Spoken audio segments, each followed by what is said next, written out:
दोस्तों आज तो मैं आपको सच्ची घटना सुनाने जा रहा हूँ। इससे पूरा देश नहीं बल्कि पूरे संसार में चर्चा का विषय बना हुआ है। क्योंकि दोस्तों एक लड़का एक लड़की रिलेशनशिप में रहते हैं।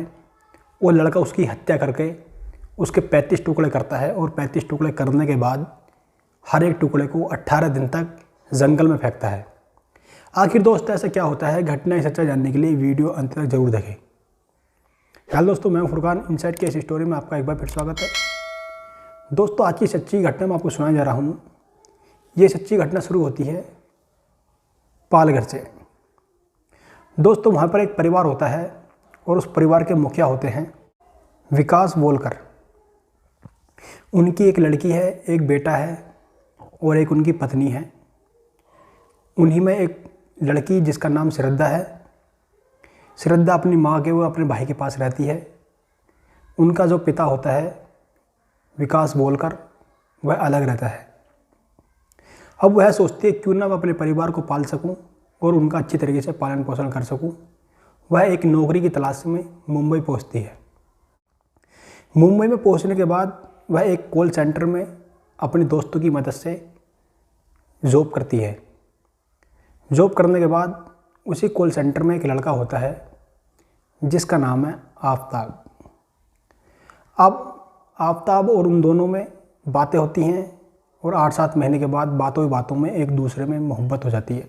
कुछ दिन के बाद श्रद्धा अपने घर पहुंचती है और अपनी माँ से सारी बातें बताती है कि माँ मैं किसी लड़के से प्यार करता हूँ जिसका नाम आफ्ताब है। उसकी माँ उसे समझाती है कि बेटी ऐसा आप मत करो क्योंकि वह मुस्लिम है, आप हिंदू हो। हमारा पूरे परिवार और हमारा धर्म भी इसकी इजाज़त नहीं देता। अब वो अपनी माँ की बातें नहीं मानती और झगड़ा करके घर से कह करके आती है कि वह कहती है मैं उससे शादी करके ही रहूँगी और आप मुझे समझ लीजिए कि मैं आपकी बेटी मर गई है।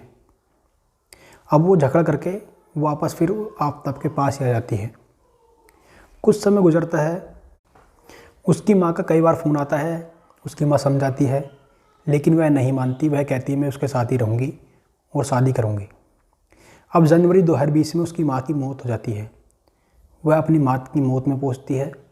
उसके परिवार वाले उसको फिर समझाने की कोशिश करते हैं लेकिन वह नहीं मानती। अब वह फिर से ही आफ्ताब के पास आ जाती है। तो वह दोनों सोचते हैं क्यों ना हम दूर रह करके शादी करें और अपने परिवार वालों से दूर रह सकें। अब वह 8 मई 2022 को दिल्ली आ जाते हैं। दिल्ली आने के बाद वह छत्र पर रुकते हैं और वहीं पर एक कमरा तलाश करते हैं और उनको कमरा मिल जाता है और वहीं पर वह दोनों रहने लगते हैं और एक नौकरी भी ढूंढ लेते हैं। अब एक दिन श्रद्धा उससे कहती है कि हमें रिलेशन में रहते हुए काफ़ी समय हो गया है, क्यों ना हम तुम शादी कर लें। वह मना कर देता है कि सब कुछ ठीक तो चल रहा है, ऐसे ही रहने दो। तो इस बात को लेकर के उनमें दोनों में झगड़ा होता है लेकिन फिर थोड़ी देर बाद उनमें सुलह हो जाती है। अब वो लड़की के जो घर वाले होते हैं वह उसके दोस्तों से उसकी खैरियत पूछते हैं। कभी कभी उसके फ़ोटो फेसबुक पर या व्हाट्सएप पर उसका स्टेटस चेक कर लिया करते थे। वह सोचते थे कि हाँ लड़की हमारी ठीक है। तब काफ़ी दिन गुजर जाते हैं तो वह सोचते हैं उसके घर वाले कि इसने काफ़ी दिनों से ना तो स्टेटस लगाया और ना ही फेसबुक पर कोई फ़ोटो डाली। अब वह श्रद्धा के दोस्त पर फ़ोन करते हैं तो वह कहता है कि मैं भी कई दिन से नहीं कई महीने से नंबर लगाने की कोशिश कर रहा हूँ लेकिन उसका नंबर नहीं लगता है, पता नहीं उसको क्या हो गया है। अब उसके पिता तो होते हैं वहीं पर गुमशुदगी की उसकी रिपोर्ट दर्ज कराते हैं और वही रिपोर्ट दिल्ली आ जाती है। जब दिल्ली पुलिस छानबीन करती है, जो आफ्ताब होता है उसके नंबर को जब ट्रेसिंग पर लेते हैं तो वह दिल्ली में ही पा जाता है। अब आफ्ताब को पुलिस उठा लेती है। तो आफ्ताब बताता है कि हमारा दोनों को किसी बात को लेकर झगड़ा होता था और वह उस भला तारीख को यहाँ से चली गई है। मैंने उसका नंबर लगाने की कोशिश की लेकिन नंबर नहीं लगा। तब पुलिस चेक करती है कि उसका नंबर काफ़ी समय से बंद है और इसने भी किसी भी समय नंबर उसका नहीं लगाया। तो आफ्ताब पहले तो वैसी वैसी बातें करता है और उसके बाद सारे जो सबूत होते हैं सब बता देता है। वह बताता है कि हमारा 18 मई को किसी बात को लेकर के झगड़ा हुआ और झगड़े में मुझे गुस्सा आ गया और मैंने उसकी गला दबा करके हत्या कर दी।